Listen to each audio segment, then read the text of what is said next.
Will, Ramsey, Kathy now. No Kathy. No Kathy. Will. Will. Ramsey this way. Will.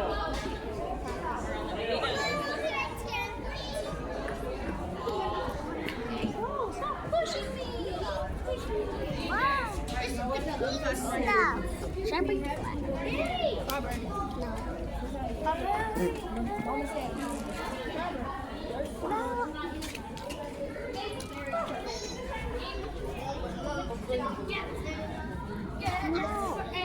No. No, look at this. We're making the circle. That looks better than my bed. Check out this one. You just scraped it in your face. You just scraped your face.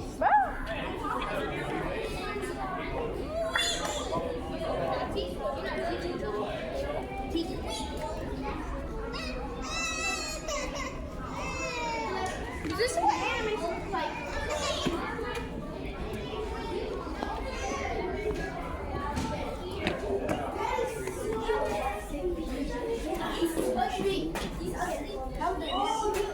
It's a simple machine that makes it. What are you doing?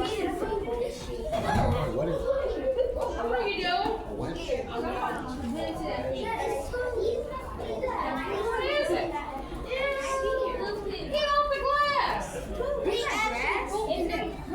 She said glass. Why are you recording poop? It's fake. It's fake.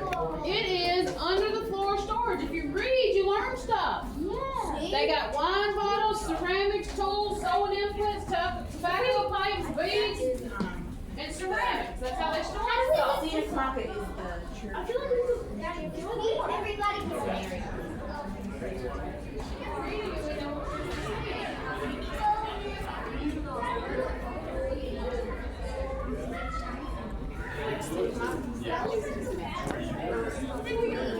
We're going this way. We're going this way. Share the road. Share the road. Who's going here? Good job.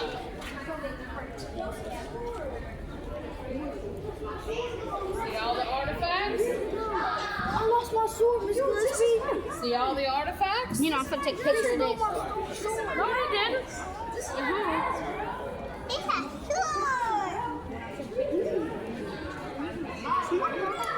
Not sword. That's a gun. All somebody has to do is break That. it.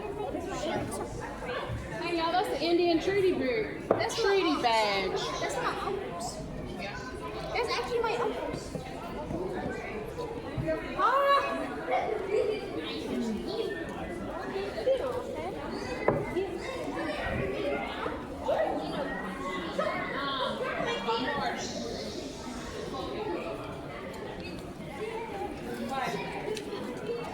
We're not playing around.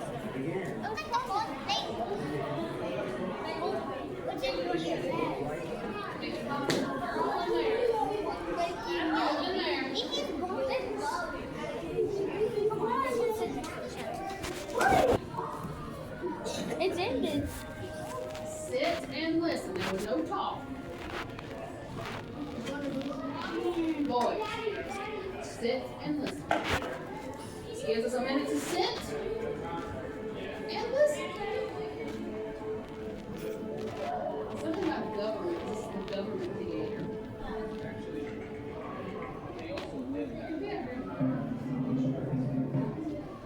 The Virginia Charters.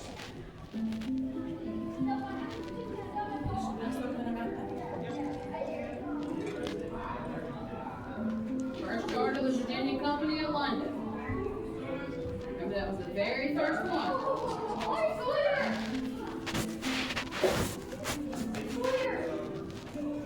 A charter is a grant of rights and responsibility. 4 charters of the Virginia Company of London were granted by King James I of England. These charters established the framework for the government of Jamestown in the early years of the colony. The first charter set up a system of government with an appointed council of 7 men to rule Virginia when the settlers arrived in 1607. Along with the overall population of the struggling colony, however, the number of councilors had decreased until by early 1609, Captain John Smith took charge as the lone councilor left in Virginia. A stronger government followed with the second charter that year. A governor or his deputy became the leader in Virginia, and the colony, fearful of the Spanish and in conflict with the Indians, established martial law to maintain order. During this period, especially following the introduction of tobacco from the West Indies around 1612, the colony expanded to other sites along the James River. Also in 1612, the third charter allowed for lotteries in England to serve as fundraisers in the Virginia colony. The charter also extended the boundary of the settlement to include the newly settled islands. By the time of the fourth, called the Great Charter, there were 4 main settlements and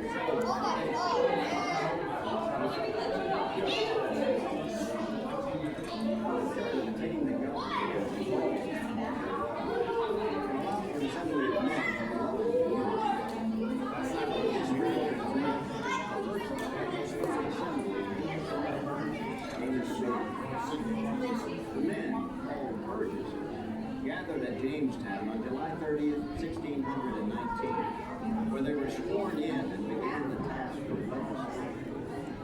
They enacted laws to establish the price of tobacco, to forbid injury or oppression against the innocent, to punish idleness, gaming, dice, and cards, to regulate farming and marriage. And on the last day, August 4th, 1619, they established their first tax, the poll tax. The intensity of hate that summer was so great, one of the Burgesses expired before the session was over. The early assembly evolved into the House of Burgesses, which moved with the capital to Williamsburg in 1699. With the coming of the American Revolution, the assembly's role grew stronger, along with the principle of government representing the will of the people. In 1780, the capital was relocated to Richmond.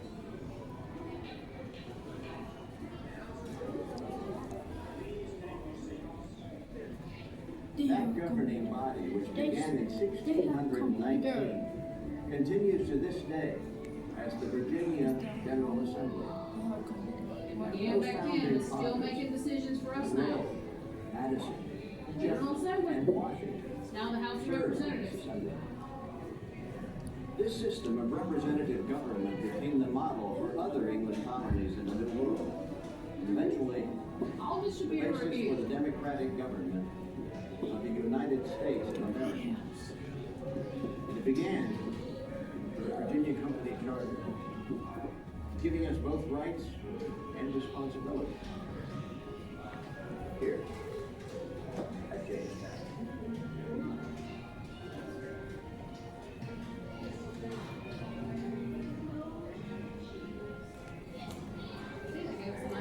Continue on with the museum. Come on, guys. Where's the No, we can't go in there. Why? Closed.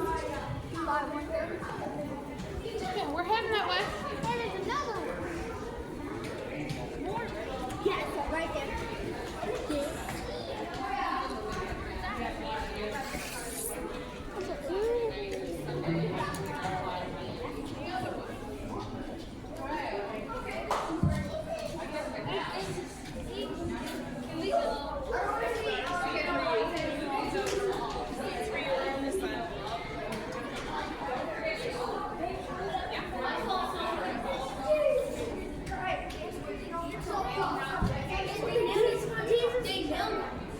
They nailed his legs and hands to the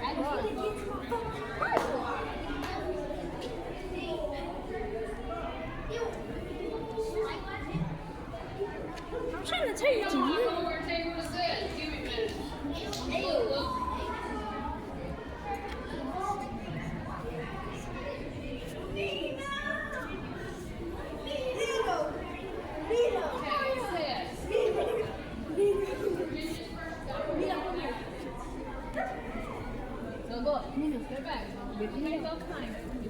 thing to change the thing. So the Portuguese ship, this is when they got it. This is what the Portuguese ship did. Then this is the next one from the Gulf of Mexico. It says the same spot. No, see, this one was all the way.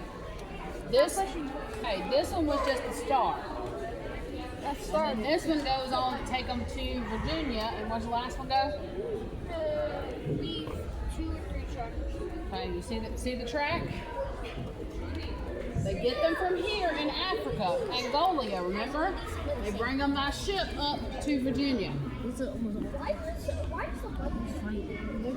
Because everybody's been pushing it. I'm like, I'm just going to like, I want There you go, it's 4 minutes and the show's going to start over here. Okay, we watched the theater. I said in 4 minutes the show's going to start over here if you want to sit down. The show's going to start over here in 4 minutes. Y'all want to come over here and sit down? Record, Robert. Yes. See, from Africa to Virginia. Give me that. When Let I'm me. talking, we're watching. Boys. Whoa. 500 years ago, a diverse landscape and an equally diverse people who shared cultures rich in tradition, memory, artistic skill, and craftsmanship.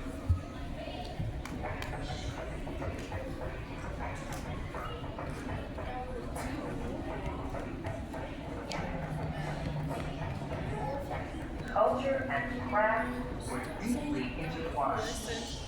When important African people died, the Akan craftsmen of West Africa created busts in terracotta to memorialize and honor them. The objects they created were valuable for safety reasons, but they also made objects for trade with other Africans, as well as for trading with people from Europe and Asia. Ivory was one of the most valuable trade goods to both Europeans and Africans. In the hands of African craftsmen, it was transformed into magnificent art. Europeans were quick to appreciate African artistry in ivory. This finely carved ivory scepter was a symbol of power and political authority in Congo culture. The Ogo people of West Africa were known as masters of ivory carving. A bracelet like this one would have been carved for an important African, as well as used trade with Europe. The European traders drawn to African ivory's riches were soon involved in Africa's thriving gold trade network. They imported cloth or metals into Africa in exchange for African ivory, gold jewelry, and ultimately African skins. Africans used gold dust as a form of currency. The gold dust was weighed on a scale and stored in decorative boxes. Specially designed spoons and weights were used for the measuring system.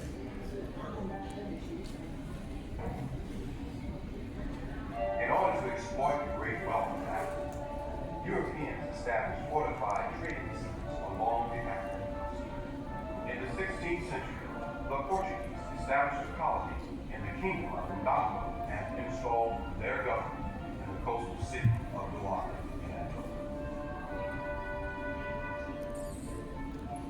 Some of the Congolese and Angolan leaders were able to mix with the European colonists and adopted a European lifestyle. Political leaders and wealthy Africans often converted to Christianity. This Spanish Corpus Christi, the figure of Christ on the cross, is typical of what European missionaries carried with them in Angola and Congo.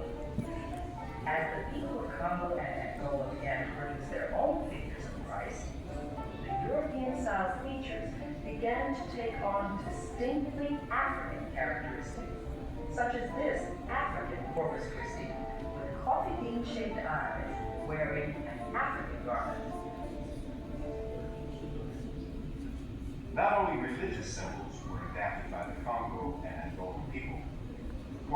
soldiers fighting in Africa wielded swords with distinctive S-shaped hilts. The Congolese reinvented this sword, not as a weapon, but as a symbol of power and authority, transforming a European tool of oppression into an African object with great symbolic meaning. In the early 1600s, the Portuguese waged a destructive series of wars in Angola in order to take more land and capture prisoners of war to use as slaves. The Portuguese used the captured Africans from Angola and enslaved Africans from the neighboring kingdom of Congo as laborers on their South American plantations. These captives were given Christian religious instruction. Jinga, queen of the kingdom of Ngama, was a powerful leader who led the people of Angola against the Portuguese attacks. Jinga was not against slavery itself, which already existed in a limited form in Angolan society for captives of war. It was the destructive exploitation of her people by the Portuguese that fueled her opposition. Jinga nearly succeeded in driving the Portuguese out of Angola in the 1640s. Jinga signed a peace treaty to ensure the survival of her kingdom. The Portuguese believed they were in the life and death business of saving souls.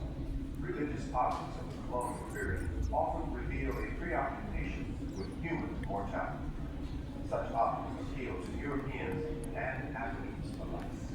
This Spanish rosary has 10 small beads in the shape of human skulls, and one larger bead, the skull on one side and the face of Christ on the other. In this 17th century watercolor, the Angolans, carrying the body of Queen Jinga at her funeral, all hold similar rosaries in their hands. In West Africa, as in Angola, the slave trade was growing fast. European slave traders collaborated with African middlemen, tapping into existing African slave trade networks that reached far into the interior of the continent. For many enslaved Africans, their last stop in Africa before the group journey over the ocean would be a Portuguese port in Ghana, known as El Nido. In 1672, an English firm called the Royal African Company made England a major player in the slave trade. The English found wealth in the labor of West Africa, who they most Okay, listen. so people know they